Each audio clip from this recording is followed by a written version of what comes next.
योजना अगर आपकी मांग पूरी नहीं होती तो पेरेंट्स एज अ पेरेंट्स आपकी क्या भूमिका रहेगी? हाँ, हमारी यही मांग है कि इस पे जो कमेटी का लेटर होता है जो स्कूल एसोसिएशन जो स्कूल में कमेटी होती है ट्रांसपोर्टेशन कमेटी, उसका एक रिपोर्ट होता है। वो रिपोर्ट आरटीओ में सबमिट करना ज़रूरी है, बट ये यहाँ पे सबमिट किया नहीं जाता। इस वजह से ये बहुत सारे प्रॉब्लम्स होते हैं। तो ये डे बाय डे ये रिपोर्ट आना ज़रूरी है। तो ये इस पे वेरिफिकेशन आरटीओ ऑफिसर और टीएमसी जो नगर पालिका है उन्होंने करना चाहिए, लेकिन यहाँ पे किया नहीं जाता। इस वजह से ये घटना होती है।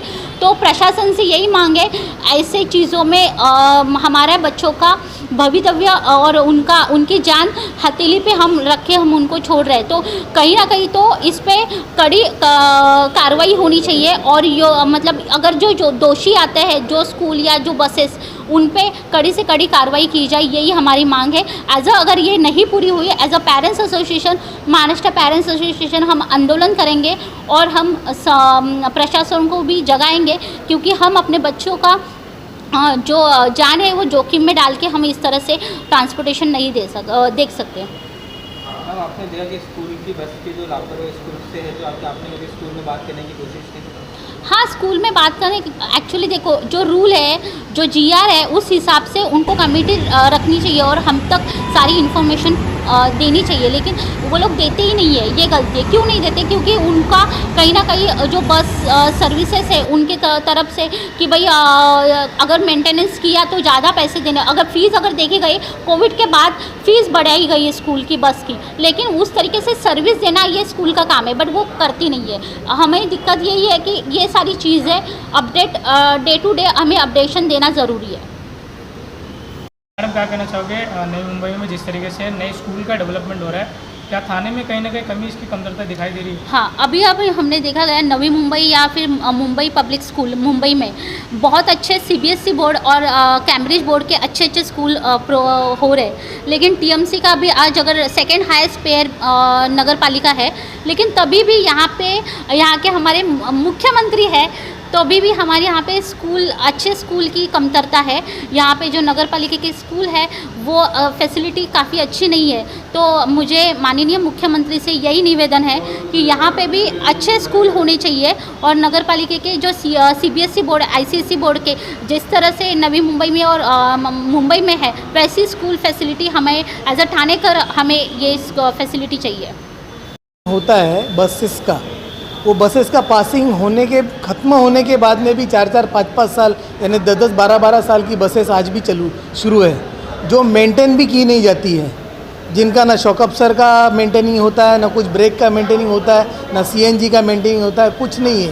ये ऐसे बसेस जो शुरू है उसके वजह से ये सब अपघात शुरू है, जो आग लगना, डिवाइडर पास करके जाना, ड्राइवर के लाइसेंस भी कोई बसेस में नहीं होते, ऐसे बस चालक वहाँ पर चलाए जाते हैं। तो इसके लिए हम लोग ने यहाँ पर एक एप्लीकेशन किया भी है कि इसके ऊपर जो जीआर निकला हुआ है कि जो समिति स्थापन करके, पेरेंट्स एसोसिएशन की एक समिति स्थापन करके उनको पूरी तरह पेरेंट्स को ये बसेस के बारे में जानकारी दी जानी चाहिए कि गाड़ी का नंबर क्या है, ड्राइवर का नाम क्या है, और वो पासिंग किया हुआ है कि नहीं, उसका पीयूसी हुआ है कि नहीं, मेंटेन बराबर है कि नहीं, उसका एक स्पीड लिमिट भी होना चाहिए। ड्राइवर लोग कैसे भी रफ़ एंड टफ गाड़ियाँ चलाते हैं, उसके वजह से बच्चों के जान को एक खतरा है।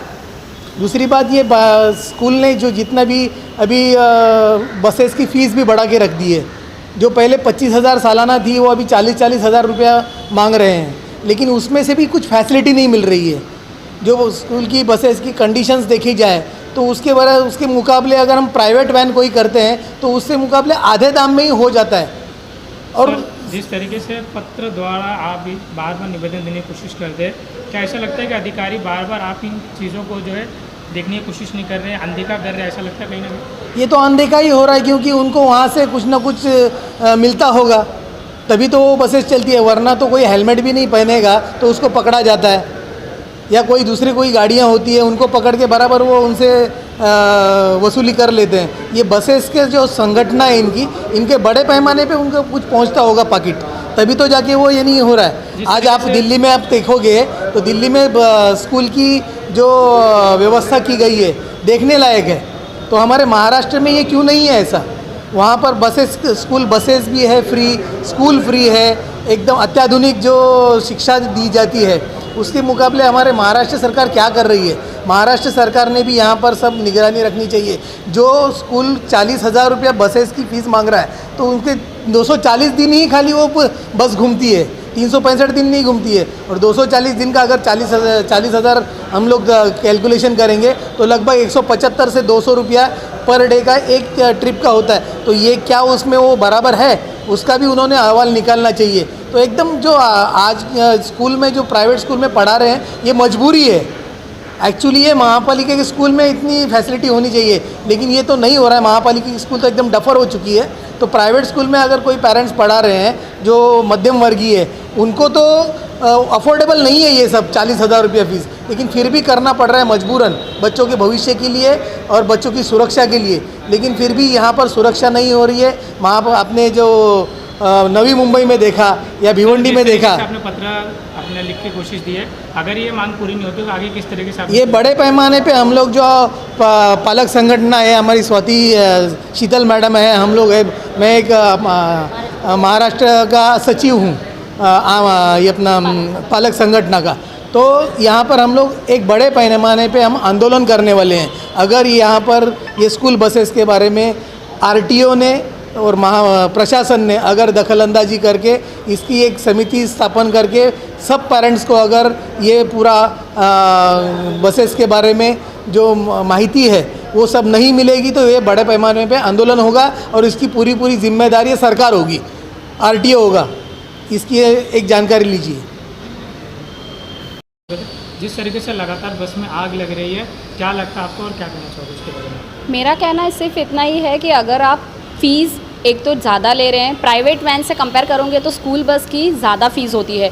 तो अगर वो चार्ज ज़्यादा कर रहे हैं तो उनकी जो फैसिलिटीज़ होनी चाहिए वो एटलीस्ट हम लोग नॉर्मल तो भी अपेक्षित कर रहे हैं कि नॉर्मल तो भी होनी चाहिए, लेकिन वो नॉर्मल से भी नहीं है। इसीलिए फिर हमको और कोई ज़रिया ही नहीं है, इसीलिए फिर हमको फिर प्राइवेट वैन्स अभी सोच रहे हैं कि प्राइवेट वैन्स लगा दें, क्योंकि वहाँ सिक्योरिटी भी होगा और इनकम वाइज भी हमारा ठीक है। लेकिन इनकम वाइज हम लोग नहीं देखते, लेकिन बच्चों की सुरक्षा वो हमारे लिए बहुत एक इम्पॉर्टेंट पॉइंट है। तो वो हमको बेटर देन स्कूल बस हम लोग का ऑप्शन फिर प्राइवेट वैन का लगता है। मैडम, एक तरफ जहाँ पे महंगाई बढ़ती जा रही है, वही दूसरी तरफ में अगर देखें तो ये बस का किराया भी दिन ब दिन बढ़ते जा रहा है। किस तरीके से आप अपने बजट को संभाल कर क्या करना चाहोगे उसके बारे में?